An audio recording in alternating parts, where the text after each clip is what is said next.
बंदो सतगुरु चरण को, करूं सो प्रेम प्रणाम। अशुभ हरन मंगल करन, धनी श्री देव चंद्र जी नाम। श्री प्राणनाथ निज मूलपति, श्री मिहिराज सुनाम। तेज कुंवरी श्यामा युगल को, पल पल करूं प्रणाम। पिया जी को पल पल करूं प्रणाम। प्रणाम।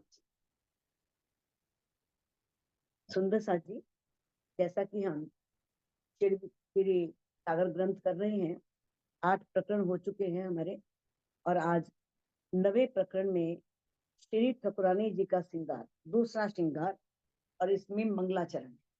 तो मंगलाचरण के बारे में तो आप अच्छी तरह से जानते ही हो कि पहले मंगलाचरण क्यों आता है, मंगलाचरण क्यों किया जाता है। क्योंकि मंगलाचरण हम इसलिए करते हैं कि जो भी युगल स्वरूप की, राज्य की या श्यामा जी की शोभा बताई जा रही है, वो हमारे हृदय में विराजमान हो जाए, वो शोभा हमारे नख से शिख तक हमारे हृदय में बैठ जाए। तो अब इसमें इंद्रावती जी श्यामा जी के स्वरूप का वर्णन करने जा रही हैं, उनके श्रृंगार का वर्णन करूं बड़ी रूह की, जो हक नूर का अंग। अब श्री मामती जी की आत्म कह रही है कि है रूह, है आत्म, अब तुझे बड़ी रूह का वर्णन करना। देखो, बड़ी रूह कहा गया है श्यामा महारानी। वैसे तो देखो परम धाम में सब बराबर, कोई छोटा नहीं है, कोई बड़ा नहीं है, सभी का समान सौंदर्य है, सभी की शोभा बराबर है। लेकिन यहाँ पर लीला रूप में ऐसा कहा गया है, क्यों उन्हें कहा है जो हक नूर का अंग। जो श्यामा महारानी है वो धामधनी के नूर का अंग है।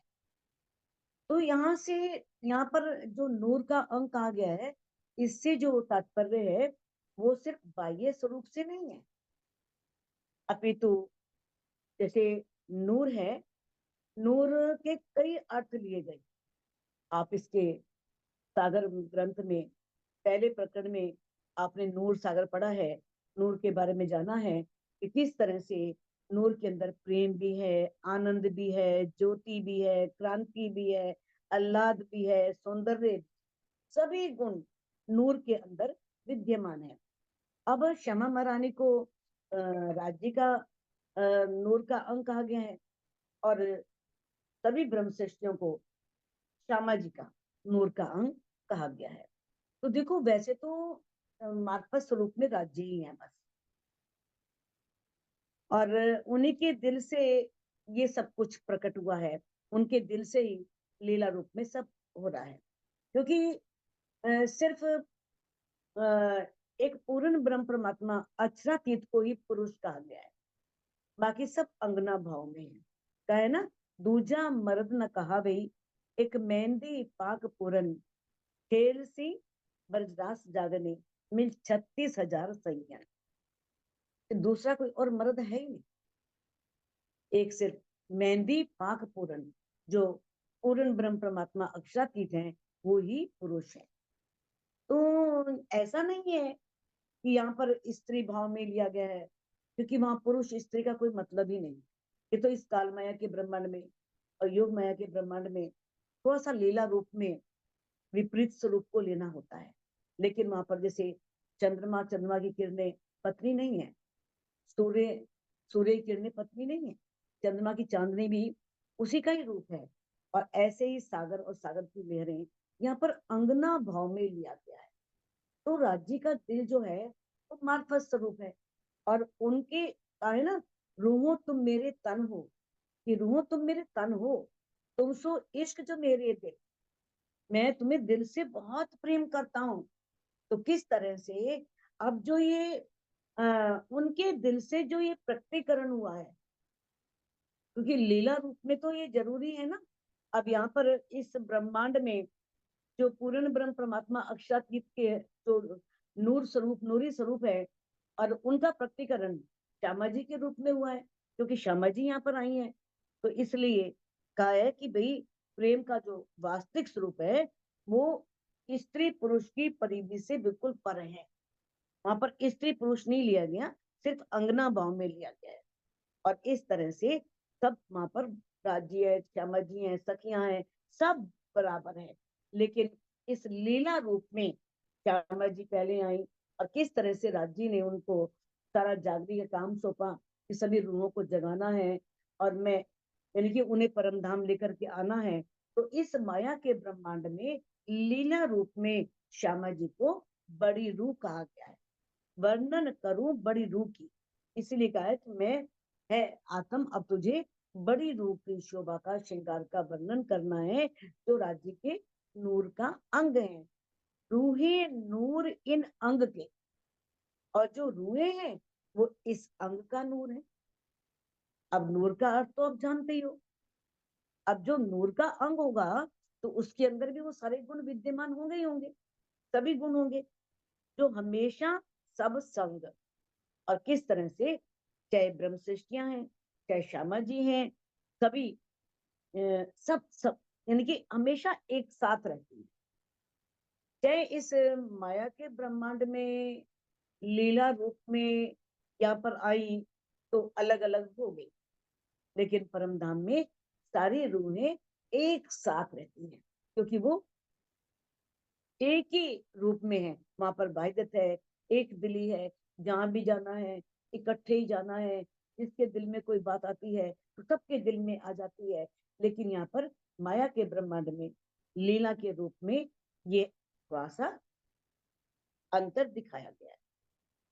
हक जात अंग अर्थ का क्यों कर वर्णन हुए। अब कहते हैं कि जो हक जात है, श्यामा जी हैं, क्या ब्रह्म सृष्टियां हैं, हक जात उन्हीं का है ना, ब्रह्म सृष्टियों को। ये क्या है, ये परम धाम के अंग है, ये परम धाम के रहने वाली हैं। कहते क्यों कर वर्णन हुए, इनकी शोभा श्रृंगार का वर्णन कैसे किया जा सकता है। कहते इन स्वरूप को सुपन भूम का शब्द न पहुंचे कोई। कहते इन स्वरूप को, ये वो यानी कि युगल स्वरूप में राज्य श्यामा जी दोनों आ जाते हैं। अब राज्य की श्रृंगार का वर्णन करना हो, शोभा का वर्णन करना हो, तो महामती जी ने कहा है कि उनकी शोभा श्रृंगार में मेरे या इस ब्रह्मांड का कोई शब्द नहीं पहुंच सकता। तो वैसे ही श्यामा जी की, अब श्यामा जी की शोभा का वर्णन करना है, श्रृंगार का वर्णन करना है, तो इंद्रावती जी कह रही हैं कि मैं इस स्वप्न के ब्रह्मांड में हूँ, यहाँ का कोई भी शब्द उनकी शोभा को नहीं पहुंचता। अगर मैं कोई उपमा देती भी हूँ, कोई उदाहरण देती भी हूँ, तो क्या है, वो फीका लगता है, फीका पड़ जाता है। किन देखा सुनिया ना तरफ पाई, सो क्यों दुनिया सुनिया जाए। कहते आज तक, जब तक ये तारतम ज्ञान नहीं आया था, तारतम ज्ञान के आने से पहले आज तक किसी ने भी उस पूर्ण ब्रह्म परमात्मा की तरफ की कोई बात नहीं सुनी थी। कोई जान नहीं पाया था कि अखंड परम धाम कहाँ है। किसी ने बैकुंठ को परम धाम मान लिया, किसी ने निराकार को ही परम धाम मान लिया, और किसी ने क्या किया, अव्यक्त और सबलिक को ही मान लिया। उस किसी किसी ने पांच बनाई अपनी, कहां तक, केवल ब्रह्म, अक्षर ब्रह्म की पांच मास नहीं, वहां तक जा पाए योग माया के ब्रह्मांड तक। बाकी तो योग माया के ब्रह्मांड को भी कोई नहीं जान सका, कोई पहचान नहीं सका, बता नहीं सका। कितने ऋषि हुए, कितने मुनि हुए, तपस्वी हुए, कब से साधना कर रहे हैं। आपने कितने नाम सुने होंगे, महात्मा बुद्ध का नाम सुना होगा, भर्तृहरि का नाम सुना होगा, अपने महावीर स्वामी जी का नाम, कितने हुए जिन्होंने परमात्मा को पाने के लिए, सम्राट अशोक है, कितने उन्होंने अपना राज्य को भी लात मार दी सारे सुखों को तिलांजलि दे दी और अपना घर छोड़ करके, घर बार छोड़ करके परमात्मा को पाने के लिए निकल पड़े। अब ये भी तो है जो सतयुग में थी देवापी और मरु, इन्होंने तो तपस्या की थी और तपस्या करके, तपस्या के बल से ही जाना था कि कलयुग में पूर्ण ब्रह्म परमात्मा आने वाले हैं। तो कहने का भाव यह है कि सब कुछ जो भी मिलता है ना, वो साधना से ही मिलता है, ध्यान से ही मिलता है।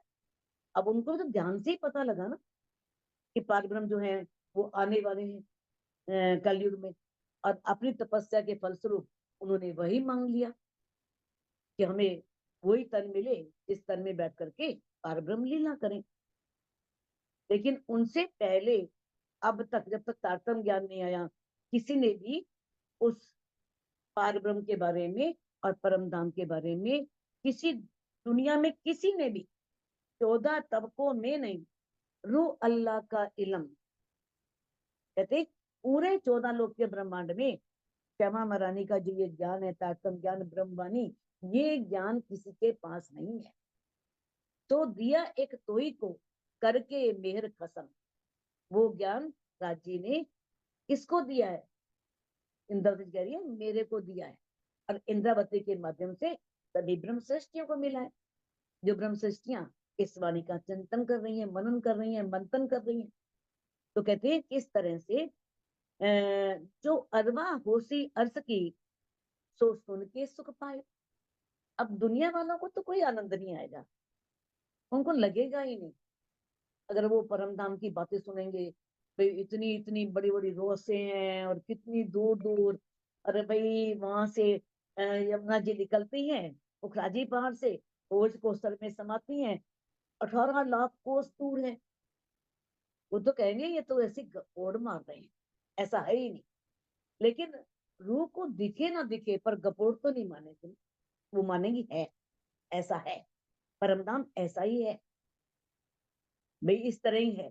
चाहे उससे संख्या समझ में आए या ना आए, लेकिन जब परमधाम की रूह होगी ना, उसे तो सुन के सुख मिलेगा, उसे सुख की प्राप्ति होगी।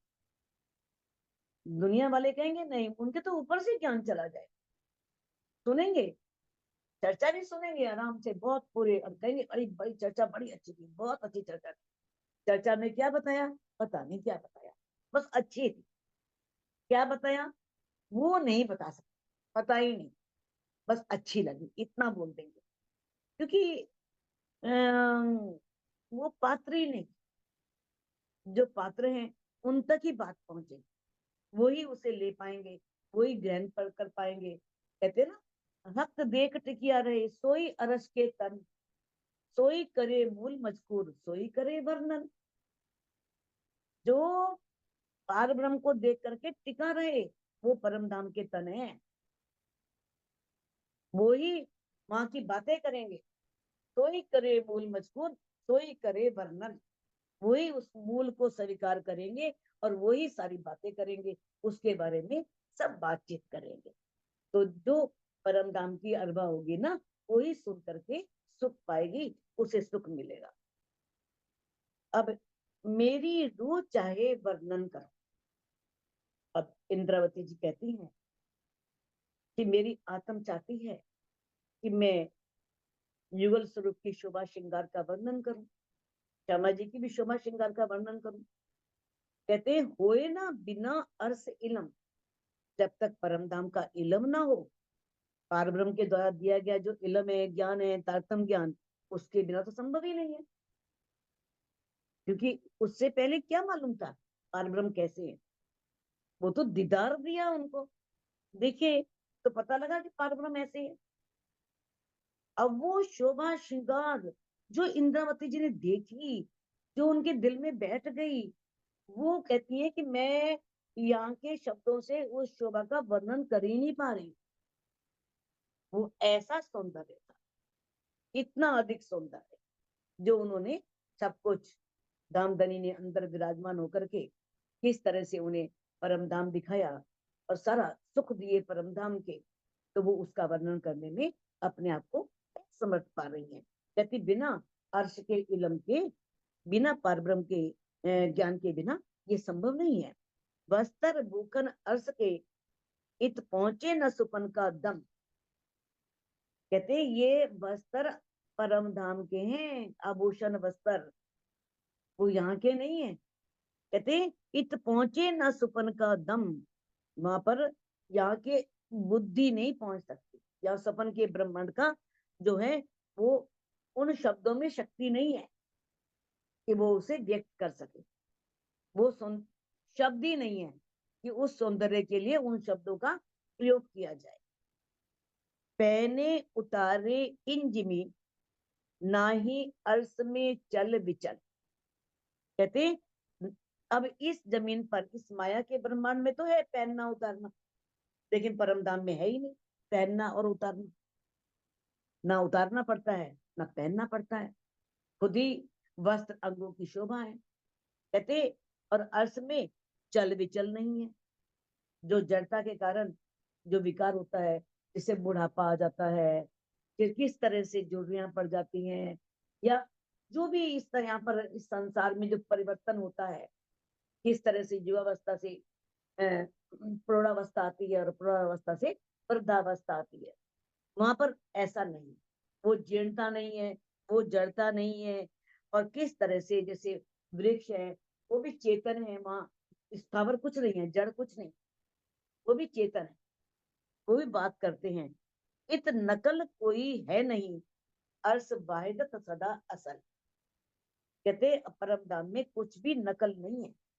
हाँ, इस संसार में नकल है, क्योंकि राजी ने बनाया कि नकल को देख करके असल को समझ सकें।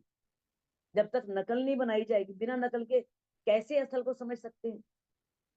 जब यहाँ पर देखते हैं वो सुंदर है, ऐसे सुंदर पक्षियों को देखते हैं, ऐसी सुंदर प्रकृति को देखते हैं, ऐसे सुंदर सुंदर भवनों को देखते हैं जिसमें बहुत अधिक चित्रकारी होती है, कलाकारी होती है, बड़े बारीक बारीक डिजाइन होते हैं, उसे देख करके लगता है कि अरे परमधाम कितना सुंदर होगा। जब यहाँ की मेहराबें इतनी सुंदर है, यहाँ की वस्तुएं इतनी सुंदर हैं, यहाँ के भवन इतने सुंदर हैं, तो वहां के भवन कितने सुंदर होंगे। यहाँ के भवन तो फिर भी यहाँ की वस्तुओं के बने हैं, वो तो हीरे जवाहरात के बने हैं, सारी सड़कें ही हीरे की बनी, सारे पहाड़ी पूरे पुखराज पहाड़ पुखराज का बना है, और भोज को सर बिल्कुल पूरा हीरे का बना है। तो वहां तो पूरी चीज ही हीरे जवाहरातों से बनी हुई है, तो वहां की शोभा कितनी होगी, कितना सौंदर्य होगा। तो कहते इत पहुंच सॉरी अर्श वायदत सदा असल। अर्श में हमेशा जो भी होता है ना वो असल ही होता है, क्योंकि वो तो अनादि है, शुरू से बना हुआ है। तो वहां नकल कैसे हो सकती है, वहां कोई बनावटी वस्तु नहीं है, वहां बनावटी वस्तु का नाम ही नहीं है। वहां जो कुछ भी है वहां सब असल है। इस संसार में कृत्रिमता है, बनावट है, लोग एक्टिंग भी बनावट करते हैं, अंदर कुछ होता है बाहर से कुछ बोलते हैं, है ना। लेकिन वहां पर जो दिल में होता है वही मुख पर होता है, वही आचरण में होता है, व्यवहार में। तभी धनी ने कहा है कि अगर हम चाहते हैं कि हम खिलवत में प्रवेश करें, हमारे अंदर हम अपने दिल को अर्श बनाए, राज्य अंदर विराजमान हो, तो हमें वो वाहिदत लानी हो, अपने कोल फैल हाल को एक करना हो, अपनी कथनी करनी रहनी। जब तक हमारी एक नहीं होगी हम वाहिदत में नहीं आएंगे, हम खिलवत में प्रवेश कर ही नहीं सकते, राज्य को पा ही नहीं सकते। घटबड़ अर्श में है नहीं, मिटे न कबू रोशन। अब परम धाम में ना कोई चीज घटती है और ना बढ़ती है, घटबड़ भी नहीं है। ये नहीं कोई वस्तु बहुत अधिक थी, कम हो गई या बढ़ गई। मिटे न कबू रोशन, और जो रोशनी है, प्रकाश है, ये नहीं कि प्रकाश है यहाँ की तरह और रात को अंधेरा हो गया, रात हो गई तो एकदम अंधकार हो गया। तो वहां पर जो रोशन है ना, जो प्रकाश है, वो भी कभी मिटता नहीं है, वो वैसे ही रहता है बिल्कुल। तीन स्वरूप को इन मुख क्यों कर हुए वर्णन। कहते अब उनके स्वरूप का, जो उनका मुख है, मुख मेरे महबूब का रंग अति उज्जवल गुलाल, कि कितना सुंदर मुख है कामदनी अक्षातीत का और हमारी सुबान श्यामा महारानी का। कि इंद्रावती जी कहती हैं कि यहाँ पर इस सपन की बुद्धि, यहाँ का मन, यहाँ के शब्द उस परम धाम की शोभा तक उसका वर्णन करने में संभव नहीं है। वहां पर उसका वर्णन किया ही नहीं जा सकता। जबकि इंद्रावती जी के धाम हृदय में पहले ही बात हो चुकी है, जागृत बुद्धि है। अरे जागृत बुद्धि के, निज बुद्धि के मालिक अंदर बैठे हैं, तो कैसी वो सपन की बुद्धि हो गई। लेकिन यहाँ पर वो सपन की बुद्धि बार बार क्यों कह रही है कि सपन की बुद्धि से वर्णन नहीं हो सकता। वो कहती है कि जो उन्होंने देखा अलग चीज थी, अब जिसे वो अभिव्यक्त कर रही हैं, जिस शैली में वो कह रही हैं, वो अलग है। तो कहती मेरी अभिव्यक्ति में कमी, मैं उसे सही ढंग से व्यक्त नहीं कर पा रही, मैं वर्णन नहीं कर पा रही सही रूप से। जैसा वो सौंदर्य है, उस सौंदर्य को मैं, यहाँ के कोई साधन नहीं है, कोई उदाहरण नहीं है, कोई उपमा नहीं है, तो इसमें बता रही है कि मैं असमर्थ हूं, क्योंकि यहाँ मुझे वैसी सौंदर्य दिखता ही नहीं, मैं किससे उपमा दूं। एक पहर दूजा उतारना, तब तो घटबड़ होए। यदि एक वस्तु को पहना जाए और दूसरे को उतारा जाए, फिर तो घटबड़ हो। जैसे इस काल माया के ब्रह्मांड में यहाँ पहनना भी होता है, अगर पहनना है कुछ तो उतारना भी होता है, उतार करके तभी पहनेंगे। लेकिन वहां पर ऐसा नहीं है। कहाँ गए जो पहने थे बस, पता नहीं, दूसरे आ गए शरीर पर, तो वहां पहनना उतारना है ही नहीं, तो घटबड़ कैसे हो। फिर तो हो सकता है ना भी यहाँ पर काल माया के ब्रह्मांड में हम कहें 10 साड़ियां थी, हमारे पास 7 रह गई, 3 कहाँ चली गई। वहां तो है ही नहीं ऐसा कुछ, संभालना ही नहीं कुछ भी, ऐसा कुछ है ही नहीं ना। वहां पर कोई ना पहनना है, ना उतारना है, ना संभालना है, ना रखना है। नो टेंशन, कोई टेंशन नहीं। यहाँ कितनी टेंशन है, यहाँ संभालना है, धोना है, संवारना है, उसे रखना है ना। तो वहां पर कितनी मौज है। देखो, तब जब जब जैसा जित चित चाहे, तब चित तैसा बनत सोए। जब जैसा, जब मैंने जब भी जिस भी तरह का हमारा मन चाहता है कि ऐसे वस्त्र हो, ऐसे श्रृंगार हो, ऐसी शोभा हो, ऐसे आभूषण हो, तो जैसा चित चाहता है ना, तब चित तैसा बनत सोए, तब वहां पर वैसा ही बन जाता है। बस दिल में आया और वैसा ही शोभा श्रृंगार सब बन गया, करना नहीं पड़ता। अगर परातम का श्रृंगार सजना है तो उसके लिए ये नहीं है कानों में पहनना है, माथे पे लगाना है, गले में हार पहनने हैं, वो एकदम धारण हो जाए पूरे शरीर। तो कहते हैं कि किस तरह से जैसा मन में चाहते तब वैसा ही श्रृंगार बन जाता है। अर्स अरबा चाहे दिल में, तो होए माहे पल एक। अगर परम धाम की रूह अपने दिल में जो भी चाहती है ना, कोई इच्छा करती है, तो वो एक पल में पूरी हो जाती है, एक पल में। तो होए माहे पल एक, एक पल में तुरंत पूरी हो जाती है। यानी कि उसने दिल में इच्छा की और श्रृंगार वैसे ही बदला हुआ दिखाई देता है। उसे बदलने के लिए समय नहीं लगाना पड़ता। उसके लिए कोई ये नहीं कि हमें समय लगेगा 15 मिनट, 20 मिनट या आधा घंटा, कुछ नहीं, एक पल में सारी शोभा श्रृंगार जैसा दिल में चाहा वैसा हो गया। जिन अंग जैसा बस्तर, होए खिन में कई अनेक। जिस अंग में जैसे वस्त्र चाहते हैं, वैसे ही एक पल में सब बदल जाते हैं। एक पल में सभी वस्त्र अपने आप ही, बहुत एक पल के अंदर ही सारे वस्त्र दोबारा बदल जाते हैं। तो एक पल में जो बात कही गई है, कई वस्त्र बदलने की बात, तो ये मानवीय बुद्धि के द्वारा समझ में आने के लिए कही गई है, ताकि उनकी समझ में आ जाए। यहाँ पर एक पल में वहां पर कितने वस्त्र बदल जाते हैं, लेकिन वहां ऐसा कुछ नहीं है। वहां तो सब बना बनाया है, सब पहना पहनाया है, आभूषण वस्त्र सब कुछ। वहां कुछ ऐसा नहीं है कि उसे बदलना पड़े, उतारना पड़े, तो ऐसा कुछ नहीं है। वहां तो बस इच्छा मात्र से ही वहां सब मन चाही पातशाही है, बस मन में चाह और हो गया। वहां पर खाना पीना नहीं होता, वहां कुछ नहीं है।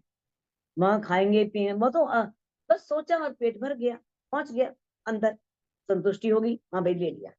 क्योंकि वहां तो राज्य का दीदार ही सब कुछ है, बस उनका दीदार हो गया तो समझो खाना पीना भी हो गया। सुंदर स्वरूप शोभा लिए सिंगार बस्तर भूखन।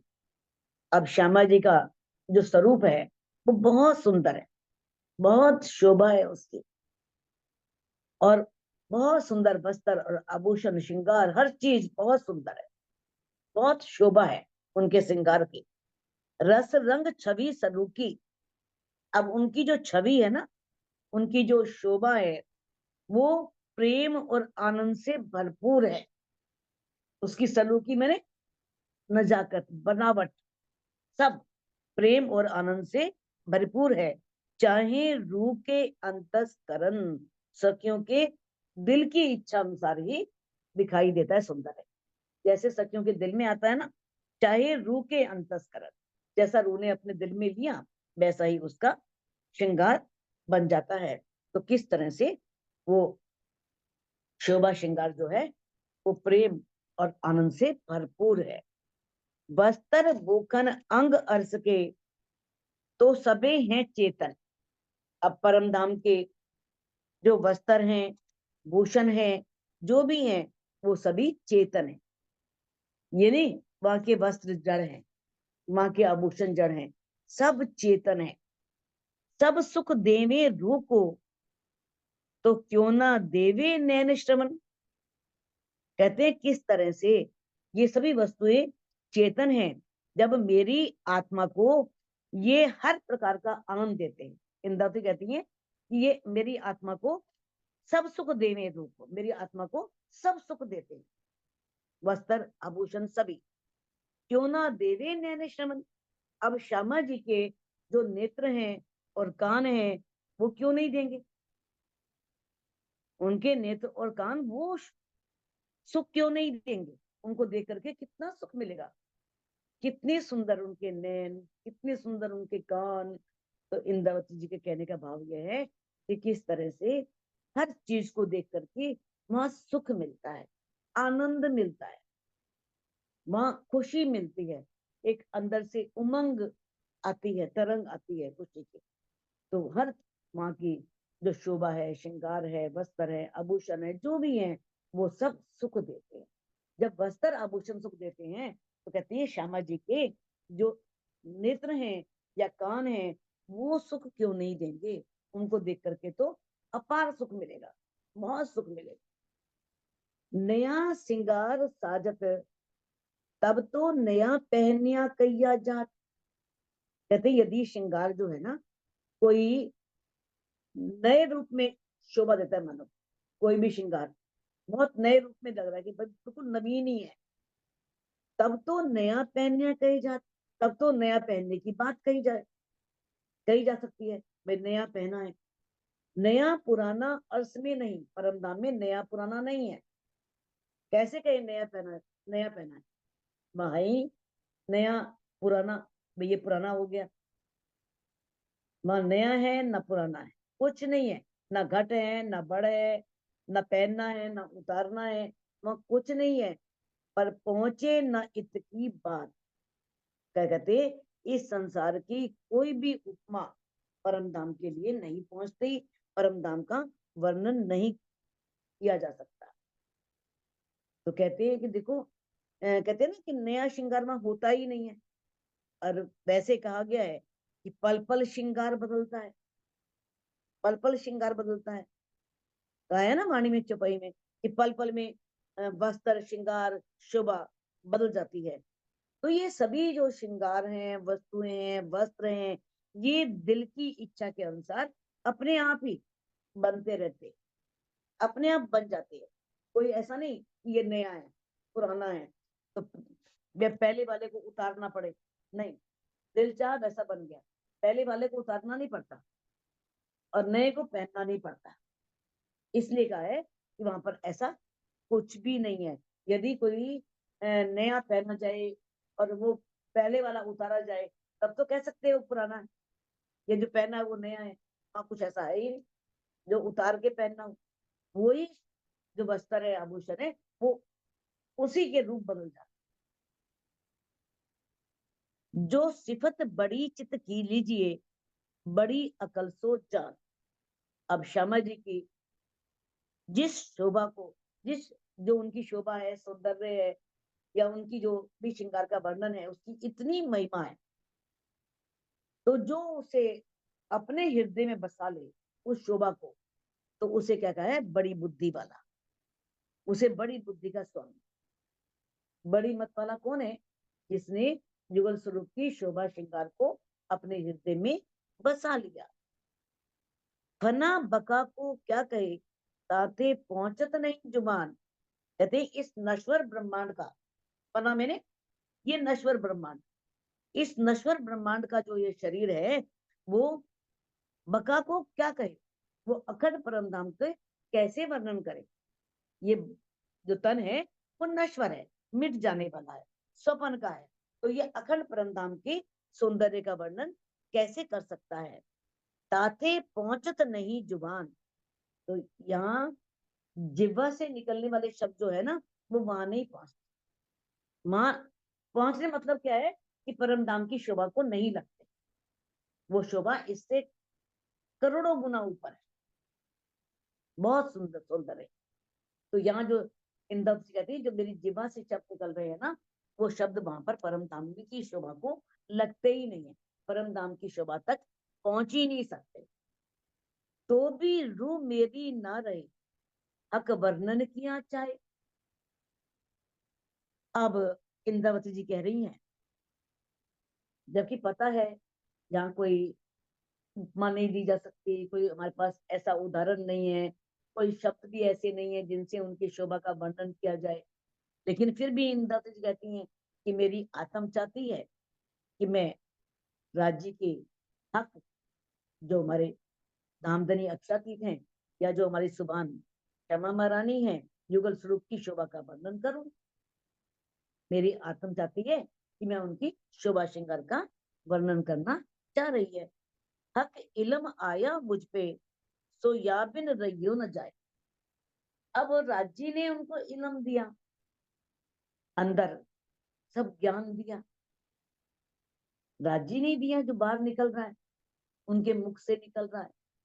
तो कहते हैं कि जब राज्य ने मुझे ये इल्म दिया, निज बुद्ध का ज्ञान दिया, परम धाम की पहचान दी, सारे वस्त्र आभूषण अंगों के सौंदर्य की पहचान दी, सो या बिन रहियो न जाए। अब युगल स्वरूप की शोभा व श्रृंगार का वर्णन किए बिना मुझसे रहा नहीं जाता। मेरा मन करता है कि मैं वर्णन करूं, क्योंकि राज्य ने मुझे पहचान दी, दिखाया, तो लगता है कि सब रूहों को पता लगे कि उनकी शोभा कितनी है, उनका श्रृंगार कैसा है, कैसे उनके अंग है, कैसे उनके वस्त्र हैं। तो कहते हैं कि मेरे को राज्य ने जो भी इल्म दिया, ज्ञान दिया, निज बुद्धि का अंतर दिया, खुद आकर के निज बुद्ध के मालिक ही बैठ के आकर के, तो ज्ञान तो आएगी अंदर अपने आप ही आ गया ज्ञान। तो कहते हैं कि अब मेरा बिना वर्णन किए मुझसे रहा नहीं जा रहा, मेरी आत्म, मेरी रूह चाह रही है कि अब मैं वर्णन करूं। ना तो बैठ झूठी जिमी में, ए बका वर्णन क्यों हुए। कहते नहीं तो मेरी क्या हैसियत है, इंद्रवत कहती है, कि मैं इस झूठी जमीन में बैठ करके और उस अखंड परम धाम का वर्णन करूं। वो तो कहती है मेरे उससे तो बुद्धि से लुगा ना निकल, एक शब्द नहीं निकल सकता, तो दामदरी अंदर बैठ के कहवा रही, तो मैं कह पा रही। कहते नहीं तो मैं इस झूठे ब्रह्मांड में बैठ करके उस अखंड परम धाम का वर्णन कैसे कर सकती हूँ। इलम हुक्म खेचे रूपो, अकल जुबा कही सोए।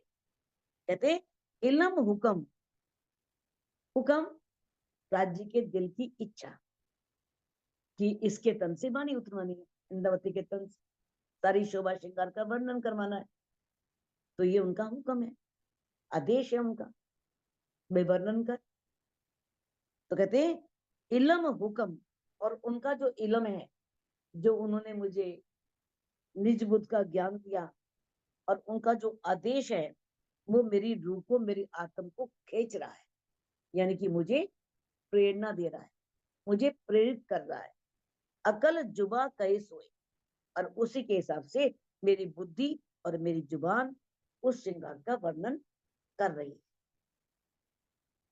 ठीक है ना, अकल जुबा कहे सोए, ये तभी उनकी प्रेरणा के द्वारा ही, वो अंदर बैठ करके जो मुझे प्रेरणा दे रहे हैं, तो उनके द्वारा ही मेरी जो अकल है, मेरी जो बुद्धि है और मेरी जुबान, इस मेरी वाणी जो है, जो जिब्बा से जो मेरे मुख से शब्द निकल रहे हैं, वो परम धाम का वर्णन कर पा रहे हैं। यासो रू सुख पावत, अर्स रूहे पामे आराम। कहते हैं यासो, यासो मेरे इस शोभा श्रृंगार के वर्णन से, जो ये इंद्रावती जी वर्णन कर रही है युगल स्वरूप की शोभा श्रृंगार का, उनके वस्त्रों का, आभूषणों का, या उनके अंगों के सौंदर्य का, तो इससे क्या है, रूह को सुख मिलता है। अर्श रूहें पावे आराम, और इससे अर्श की रूहों को बहुत आराम मिलता है, बहुत उन्हें चैन मिलता है। कहूं सिखाई रूह अल्लाह की, ले साइदी अल्लाह कलाम। अब कहते हैं कहूं, इंद्रावती कहती है मैं कह रही हूं, मुझे सिखाया किसने है, रूह अल्लाह ने, श्यामा महारानी ने, वही तो अंदर विराजमान है, और वही उनके सदगुरु थे कनिष्ठ देवचंद जी। कहते मैं उनके द्वारा सीख करके ही इसका वर्णन कर पा रही हूँ। ले साइदी अल्लाह कलाम, जो उन्होंने साक्षियां दी। अल्लाह कलाम से मतलब यहाँ पर कुरान से नहीं है, क्योंकि कुरान में तो श्यामा जी की शोभा श्रृंगार का वर्णन कहीं है ही नहीं। राजी कभी खुद अपने को जाहिर कर सकते हैं, अपनी निस्बत को जाहिर तो करते ही नहीं है। तो यहाँ पर इसका मतलब कुरान नहीं है, इसका अर्थ है तारतम वाणी है, ब्रह्म वाणी है। श्यामा जी के श्रृंगार का कहीं भी स्पष्ट वर्णन नहीं है, किसी भी जगह। कहते हैं इसका अर्थ जो है वो तारतम वाणी है, तो बाकी कहीं से साक्षी लेने का सवाल ही नहीं उठता। साक्षी लेने का सवाल कहाँ से है, धनी शिव देवचंद जी, किस तरह से उन्हें सब बताया था। और हादसे में जब वो बहुत विरह में डूबे थे, और धनी को बहुत दर्द से भर करके पुकारा था, और किस तरह से उन्होंने उन्हें दर्शन दिए थे, और आकर के उनके अंदर विराजमान हो गए थे। तो यहाँ वहीं से ही फिर ये ब्रह्मवाणी का अवतरण शुरू हो गया, ब्रह्मवाणी उतरनी शुरू हो गई। तो इस तरह से इंद्रावती जी कह रही हैं कि मैं जो ये बातें कह पा रही हूँ ना, तो श्यामा महारानी ने मुझे सब बातें सिखाई हैं। उन्होंने ये सारी साक्षियां दी हैं, सारी गवाहियां दी हैं, और उनकी साक्षियों से ही मैं श्रृंगार के अवतरण कर पा रही हूँ, क्योंकि तारतम वाणी में सारी साक्षियां भी हैं। हक इलम सिर लेके वर्णन करूं हक जात। अब इंद्रावती जी कहती हैं जो राज्य का इलम है, अब उस इलम को सिर लेकर, यानी सिर पे रखने का मतलब क्या है, आदर देना, सम्मान देना, यानी कि उनकी आज्ञा को शिरोधार्य कर, उनकी आज्ञा को स्वीकार करके वर्णन करूं हक जात। मैं ब्रह्मश्रेष्ठियों का वर्णन या क्षमा महारानी का वर्णन करने जा रही हूँ। हक जात में क्षमा महारानी भी आती हैं और ब्रह्मश्रेष्ठियां भी आती हैं, लेकिन यहाँ पर वर्णन हो रहा है श्यामा जी का। तो मैं किस तरह से श्यामा जी की शोभा का वर्णन करने जा रही हूँ। रू मेरी सुख पावही, हृदय बसो दिन रात। इंद्र जी कहती हैं कि हे श्यामा जी, आप मेरे धाम हृदय में रात दिन विराजमान हो जाए, और मेरे अंदर अर्श बना लीजिए, ताकि मेरी रूह बहुत सुख पाए, मुझे बहुत सुख मिले, मुझे आनंद की प्राप्ति हो। आप मेरे हृदय में बस जाओ, रात दिन बस जाओ, मेरे हृदय को अपना धाम बनाओ, और किस तरह से मेरी रूह से सुख पा सके, मेरी रूह को चैन मिल सके। मोमिन दिल अर्श कैया, तो अर्श बसे जित हक। मोमिनों के दिल को क्या कहा है, अर्श कहा है ना, परम धाम कहा है ना, मोमिनों का दिल बनी ने अर्श बनाया है। कहते हैं और अर्श बसे जित हक, और अर्श क्या है, जहां पर राज्य का निवास होता है, जहां राज्य होते हैं उसे बोलते हैं। यानी कहने का भाव यह है, यहाँ निस्बत से भाव है, निस्बत से सुख का, यानी कि जिसकी निस्बत होती है ना, तो मतलब हर पल ये एहसास हो कि धामधनी अक्षातीत मेरे साथ है, हर पल मेरे साथ हैं। ये रहे, वो मेरी श्वास की नली से भी नजदीक है, प्राण नली से भी अधिक नजदीक है। तो किस प्रकार से जब धनी के जोश की लीला होती है ना, तो उसके दिल में यही इच्छा होती है। कहते हैं जो है निस्बत मेहर जो शुकम और इश्क इलम बेशक। कहते हैं जो राज्य की जिससे निस्बत है, जिसका संबंध है, वहां पर क्या है, मेहर, जोश, हुक्म, इश्क, इलम, सभी का वास होता है, सभी चीजें होती, वहां पर राज्य की मेहर भी होती है और उनका जोश भी होता है, हुक्म भी होता है, इश्क भी, और इलम भी होता है। ये सब उस रूह के अंदर अवश्य होता है। तो इसमें पढ़ने लिखने सिखाने की कोई जरूरत नहीं। कहते हैं ना, हक बातन की बारीकियां हक के दिए आवत, ना सीखे ना सिखाए हक मेरे पावत। जो भी राज्य के दिल की गुज बातें हैं ना, हक बातन की बारीकियां हक के दिए आवत, राज्य देते हैं तभी आती, ना सीखने से आती हैं ना सिखाने से आती हैं, हक मेरे पावत, राज्य की मेर से ही ये सब बातें, सब गुज रहस्य खुलते हैं।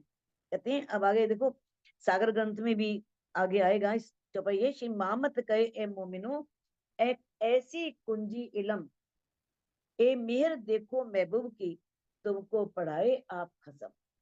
कहते मामती जी कहते हैं कि है मोमिनो, ये जो इलम है ना, ये ऐसी चाबी है, तारतम वाणी ब्रह्म वाणी, ये ऐसी चाबी है, ऐसी कुंजी है।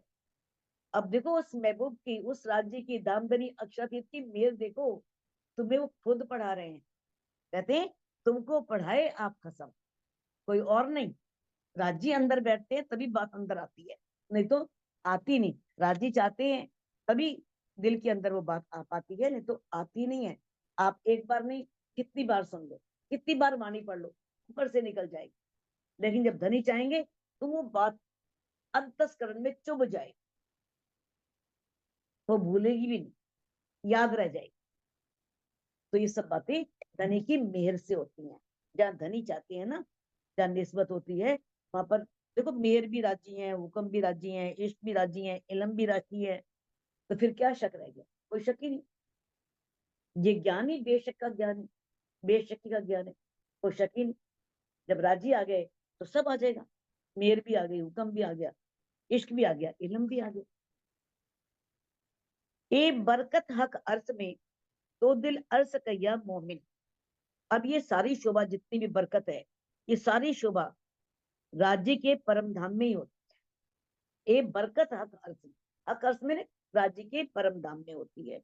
तो दिल अर्श कैया मोमिन, तभी ब्रह्मश्रेष्ठियों के दिलों को धनी का अर्श कहते हैं।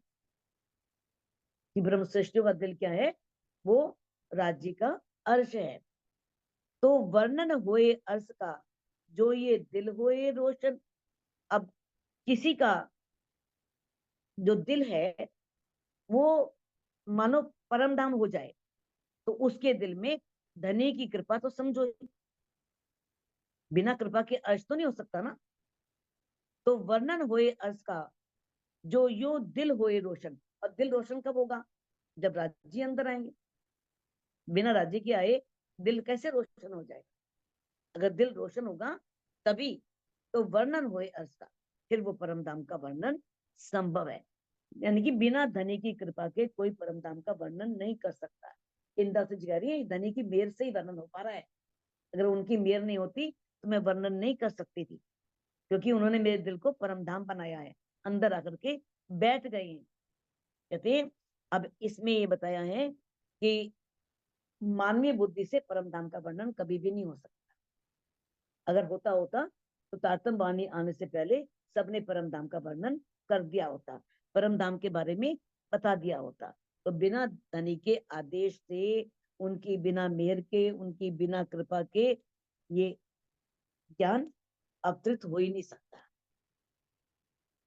बारीक बातें अर्श की, तो जाने अरस के तन, जीवत लेसी सो सुख, जिनका टूटिया अंतस्करण। बारीक बातें अर्श की, परम धाम की बहुत बारीक बातें, गुज बातें, सूक्ष्म बातें कौन जानेगा? जो अर्श के तन होंगे, जो परम धाम के तन होंगे, जो ब्रह्मांगनाएं होंगी, ब्रह्मसृष्टियां होंगी, वो ही परम धाम की इन बारीक बातों को जान सकेंगी। जीवत लेसी तो सुख, वो इस शरीर में रहते हुए ही उस सुख का अनुभव करेंगी, वो सुख ले पाएंगी, वो आनंद ले पाएंगी जिनका टूटिया अंतःकरण, जिसका हृदय संसार से टूट चुका हो। टूटने मतलब क्या है? तृष्णाओं से रहित होना, इच्छाओं से रहित होना। मानव के अंदर इच्छा होती है ना, लोकेशना होती है, वित्तेषणा होती है, दारेशना होती है। लोकेशना क्या है? इस संसार में हमारी बहुत प्रतिष्ठा हो, मान हो, सम्मान हो। और वित्तेषणा क्या है? सुख की प्राप्ति, बहुत बढ़िया गाड़ी हो, बंगला हो, बहुत सुंदर मकान हो, हर सुख सुविधाएं हो, सब कुछ, यानी कि लौकिक सुख संपत्ति की इच्छा। ये क्या होती है? वित्तेषणा। और दारेशना क्या होती है? कि हम अपने पारिवारिक संबंधों को बना के रखें, या जो गुरु है वो सोचता है कि मेरी शिष्यों की संख्या बढ़े, मेरा शिष्य मेरे पास रहे, किसी और के पास जाए ही ना, है ना? तो ये होती दारेशना। गुरु के लिए तो शिष्य हो गया, लेकिन बाकियों के लिए पारिवारिक संबंध, उनसे मेल मिलाप, ये हम बनाए रखें। तो ये इच्छाएं, जब तक हम इन इच्छाओं को नहीं त्यागते ना, तब तक हम इस शरीर में रहते हुए उन परम धाम के सुखों को नहीं ले सकते।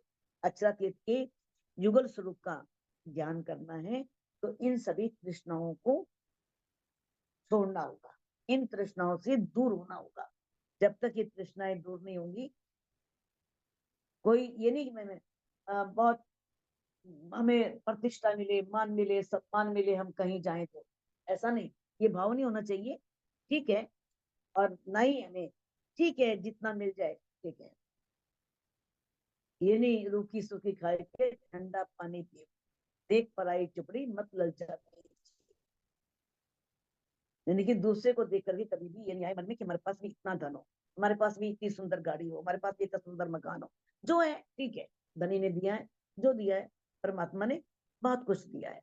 तो ये संतोष की वृत्ति, कि संतोष हो, जब आवे संतोष धन, सब धन धूरी समान। जैसे ही संतोष का धन आता है तो बाकी सब धन धूली के समान हो जाते हैं, वो धूली के बेकार लगते हैं, कुछ नहीं। तो हम इस चौपाई को उतरा सकते हैं। बारीक बातें अर्श की, बारीक बातें अर्श की, तो जाने अर्श के तन, तो तो जान रस के तन, जीवत लेसी सो सुख, जीवत लेती सो सुख, जिनका टूटिया अंतस्करण। जिनका टूटिया अंतस्करण। बोलो श्री श्री प्राणनाथ प्यारे प्राणनाथ की प्यारे जय। की जय। गुरु महाराज की जय।